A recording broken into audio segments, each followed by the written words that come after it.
নমস্কাৰ, কি খবৰ আপোনালোকৰ? আজি শুকুৰবাৰ আৰু ৰাতিপুৱা উঠি গা পা ধুই আহিলোঁ আৰু ইফালে ভাত বহাই দিছোঁ আৰু ইফালে খুতুৰা শাক বনাই আছোঁ আৰু দালি বনালোঁ, চৌকাতে বনালোঁ দালিটো।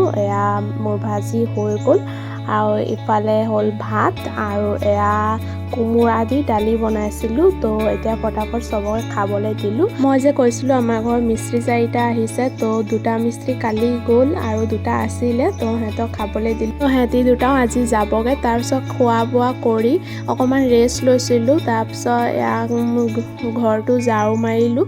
তাৰপিছত ভাবিলোঁ একেবাৰে ঘৰটো মোহাৰিও দিওঁ। তাৰপিছত এতিয়া মোহাৰিব লৈছোঁ আৰু মা থাকিলে মই এইবোৰ কাম কৰিবই নালাগে, যিহেতু মা নাই।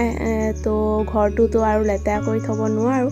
তো ঘৰ মোহাৰি আছোঁ আৰু এইফালে দেখিছেনে টমি ইমান ধুনীয়াকৈ শুই আছে, দেখি ইমান কিউট লাগিছে, সেইকাৰণে ভিডিঅ' এটা কৰি থ'লোঁ। তাৰপৰা হ'ল পিঁয়াজ, নহৰু, আদা, আলু বাকলি তিওৱা পানী। মই এনেকৈ পানীত তিয়াই থওঁ 2 দিনৰ কাৰণে। তো তাৰপাছত আৰু টিঙত পানী লৈ তাতে সেই পানীটো মিহলাই এতিয়া ফুলগছত দিওঁ। তো এই পানীটো দিলে মানে বহুত ভাল আৰু ফুলগছৰ কাৰণে। মই পৰাপক্ষত মানে সপ্তাহে এবাৰ এইটো পানী দিবলৈ চেষ্টা কৰোঁ। তাৰপিছত চব গছতে পানী দি পেলাই এই গছৰ আৰু গছৰ গুৰিত বেলেগ গাছ হৈ আছে এইবোৰ চফা কৰি দিলোঁ।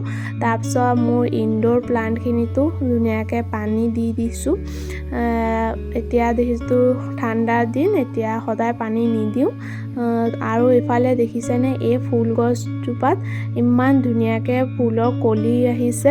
এইটো ঠাণ্ডা ছিজনতে ফুলে, কি নাম এইটো নাজানো। তো ইমান ভাল লাগিছে ফুলৰ কলিখিনি দেখি, মনটো একদম ভাল লাগি গৈছে আৰু এতিয়া ৰাতিলৈ মাছ বনাব লৈছোঁ। কৰ্টি মাছ আছিলে, ফ্ৰিজত থৈ দিয়া আছিলে, সেইখিনি উলিয়াই লৈছোঁ। এই তৰকাৰী বনাম, আলু আৰু বেঙেনা কাটি লৈছোঁ আৰু এইফালে চব মছলা পাতি ৰেডি কৰি লৈছোঁ।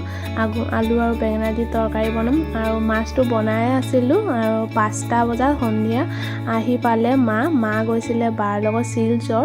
তো আজি সন্ধিয়া আহি পালে। তো আৰু ইফালে মোৰ তৰকাৰী হৈ গ'ল, কৰ্টি মাছৰ তৰকাৰী। আৰু আজিৰ ভিডিঅ'টো চাই কেনেকুৱা পালে কমেণ্টত জনাব। আজিৰ ভিডিঅ'টো ইয়ালৈকে, লগ পাম নতুন এটা ভিডিঅ'ত।